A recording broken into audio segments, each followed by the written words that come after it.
The deconstruction of any text is to find the underlying metaphor or object or thing that the text is really predicated on.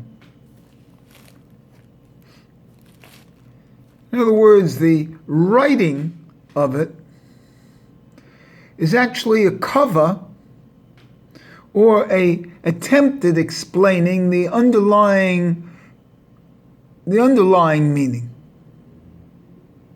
This is in any text, including the Torah. And since the Torah is written by God, you're actually telling me, I'm telling you, that there's an underlying set of things that are not spoken here, that are up to you to derive from your deconstructive reading of the meaning of the text. And I tell you that the underlying deconstructive value of the Torah comes from the letter Aleph. That's basically unstated. And this Aleph is unstated in both the beginning of the Torah at Bereshit and at the most important part of our daily prayers and our sayings of Judaism, the Shema.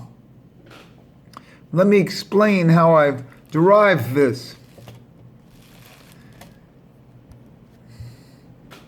This is the point of the text. This is the point of the Torah.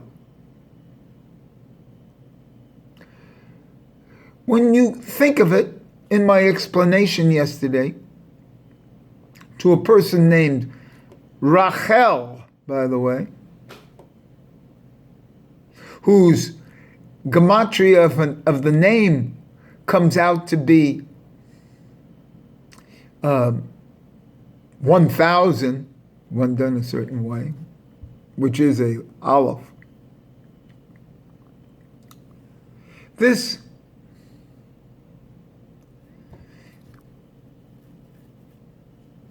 underlying value, when you say that the Torah, Bereshit, starts with the letter Bet. How could the Torah, how could the most important book of all time, including the Quran, by the way, starts with the letter Ba? How could this be that we start with the number 2? When everything is echad and 1. How could it be that the written text is with a letter that means the number 2? This is the fundamental thing in Judaism, what we're talking about now. That's because before the Bet was the Aleph. There's a level beyond the Bet. And it's for you to establish to get there. It's not going to be told you. This is your participation. That Aleph represents Adam, by the way. And the blood of Adam is the menstrual cycle of his wife. And so it's up to you to discover the Aleph, because you are Aleph. Okay? So the Aleph is brought into the text. You're bringing the man, yourself, into the text. And that's how you're a co-partner, they claim in Judaism, with Hashem. And you're a partner in this world. And things are being done through you in this world. Because you are the Aleph that comes before the Bet. So Bereshit, the Bet, actually stands for the Bet worlds. The Bet worlds are Berea worlds, created worlds. But there's an Aleph before. It's an Etziliyut world. It's a nearness world.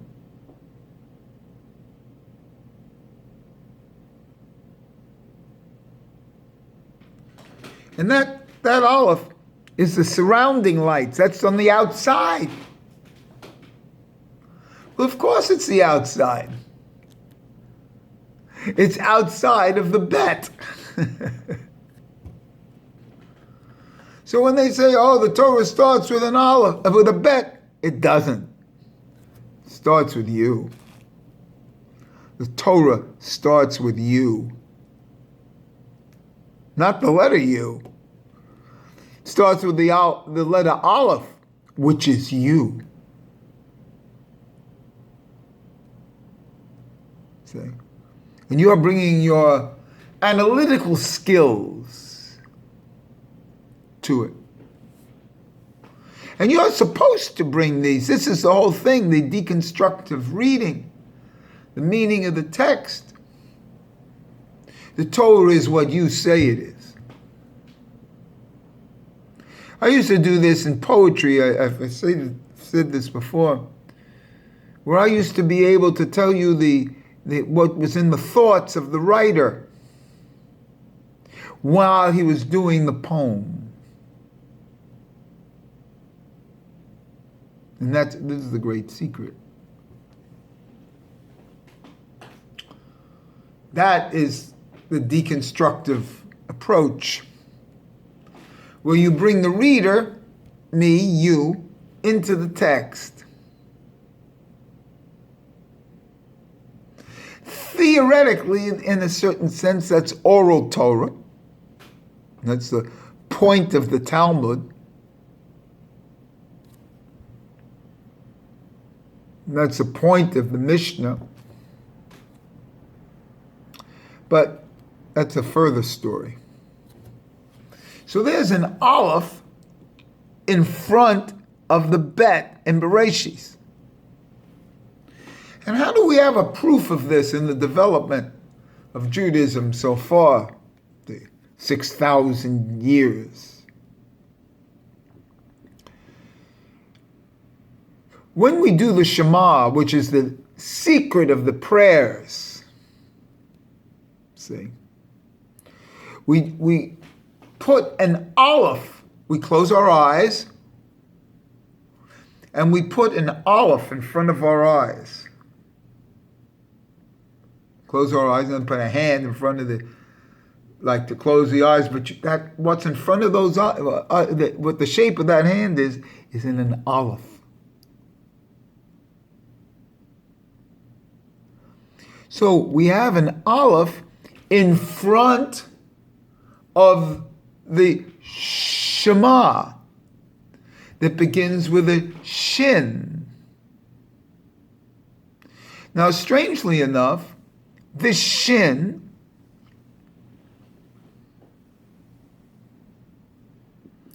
is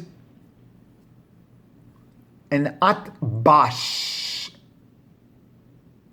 of the Bet that starts the Torah.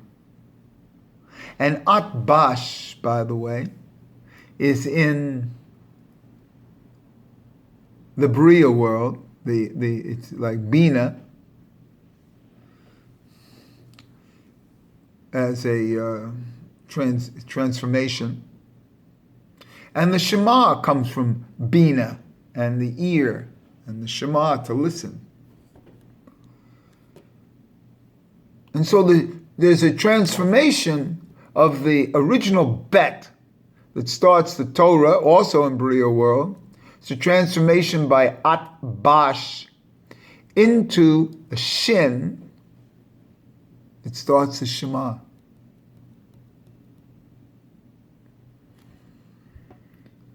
And where do we get that Aleph in front of the Shin? What do we need that for in the Shema? Number one, we have 25 letters in the Shema. So we actually add this 26th letter in front. And 26 is the gematria of Yud He Vav He, which is also can be done. That's 26 can be also be done as a Yud Vav Yud writing of the Aleph. So this 26th number is added to the 25, and we get 26, and that's Yud He Vav He right there. But that's only done with the added aspect of the man believing in Yud He Vav He. He's showing the development from the Atbash level, that he's bringing the Aleph into the Shema, in front of the eyes, in front of that letter Shin. In front of the Shin, just like there's an imaginary or whatever, there's a level of Aleph in front of the bet. Now, what I'm giving you today is finalized. This is of a whole different level. This is what I call the level of life changers. I'm going to be doing some video and analysis in a level called life changes.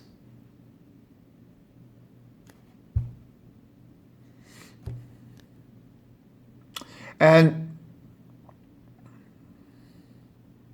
a whole new opening of my development and into the simple.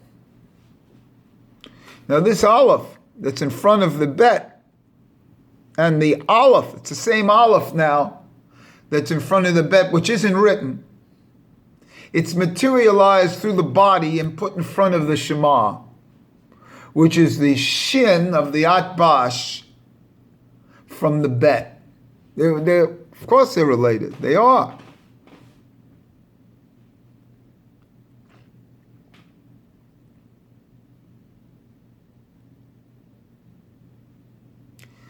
And so here we are with this added letter Shin, added letter Aleph in front of the Shema. And we're saying Shema Yisrael, and that's 25 letters. Shema Yisrael and the Noel is 25 letters. And the Baruch Shem Kavod. Again, Baruch Shem Kavod is said by the angels, has 24 letters. And strangely enough, Baruch Shem Kavod also has a bet. So the Shin of the Shema again becomes the bet in the Atbash of Baruch Shem. But that has 24 letters. And therefore there's 49 letters. So what have we done? The man has again, when he puts that Aleph in front and gives 26 letters to the Shema line, and 24 letters to the, all of a sudden, he's got the 50th gate. The Aleph in front of the Shema is the 50th gate. And that's brought to you by man again. The 50th gate is for you to open. The Petach, 50th gate. And that 50th gate is from Bina back into Keter. Again, the Aleph. And that Aleph can only be done, and that 50th gate can only be done through the left, through Bina, into Keter. And that's the Aleph. This is the deconstruction of the text. That it's up to man to add the Aleph. The Bible was given to you with Bet. And in its transformation into the Shema, in an Atbash into Shin. And it's up to you. And you're the co-partner. That's what you do. And this is beautiful. And these are levels that you have to perceive the faded level. This is all done by faith. You're being shown everything. Everything is coming down here from the angelic world. You know, I say there are 5 worlds, and there are 5 levels in each of those worlds. In other words, the nefesh is from the Osea world.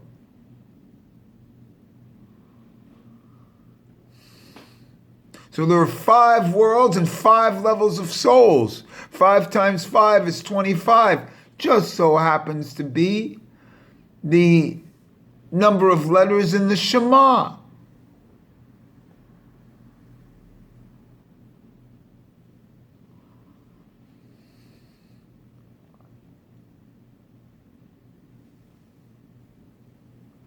This is very deep here. This is life changer. How you can add to this, and how you, as I said, I have a small little video. When you go to sleep, you die, and you wake up with another soul, and so did I this morning. I've woken up with another soul, my body.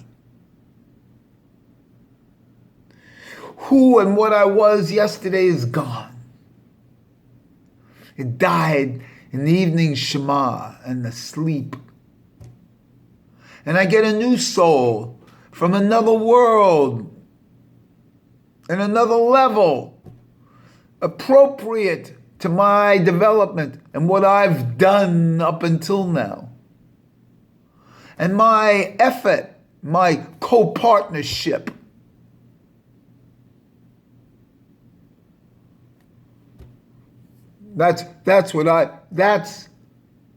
These are life changes.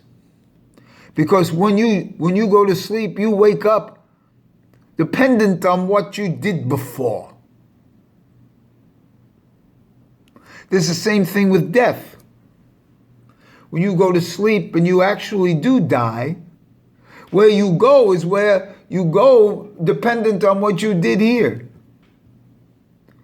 And on this, when I go to sleep and have these 1/60th of deaths, and because sleep is 1/60th of death, I sleep, my soul goes back, and I get a new soul, dependent on what I did yesterday or previous. And that's the whole point of this study.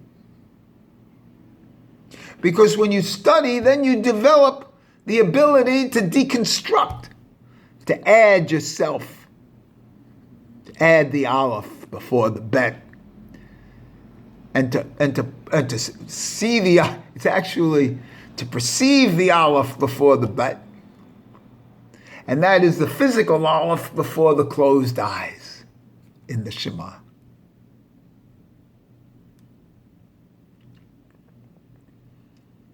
So this is the simple. It's down to one letter. When you know the Aleph, you know everything. But where is it? It's not in Bereshit. It's not in the Shema.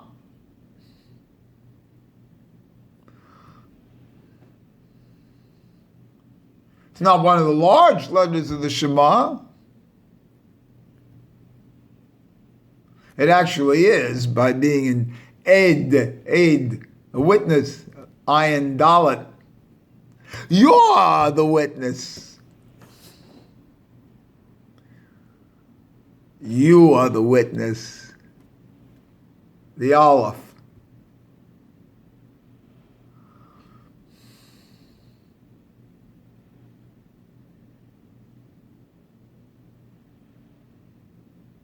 I just thought of something as I'm doing this. I think I thought of it before. You do the large ayin, and then on the dalet, you do a double dalet. You know, and you're supposed to extend that dalet twice. And that dalet, that double dalet, so you an ayin is 70, and then a double dalet would be dalet and dalet, that's 4 and 4, it's 8. So you get 78. So how to enter the mazla area is to focus on the ayin and to extend that dalet ehad like 2 times. That gives 78. And that's the mazla area. And that's the place that the man, in the mazla area, the man, that's the Aleph in front of the eyes, can make changes. And the mazla area is the area of life changes. Let me repeat that.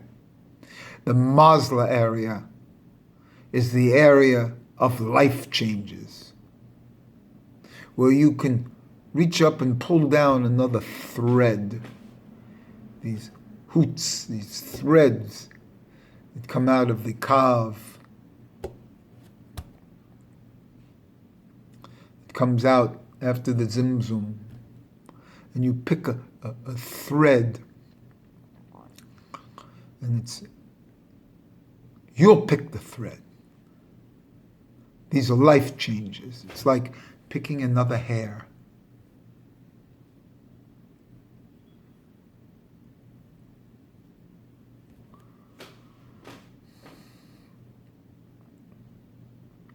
So this whole deal here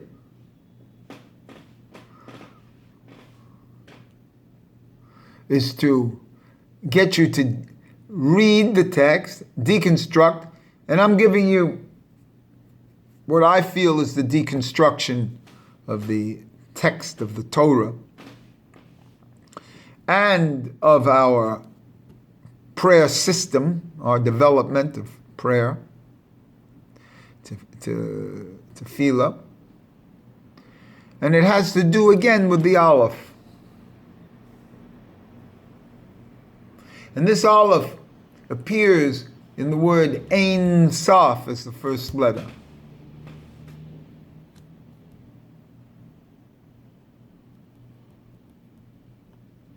And Ein means nothing. And the Kedusha letter of the Ein is an Aleph. Because when you're nothing, you are everything.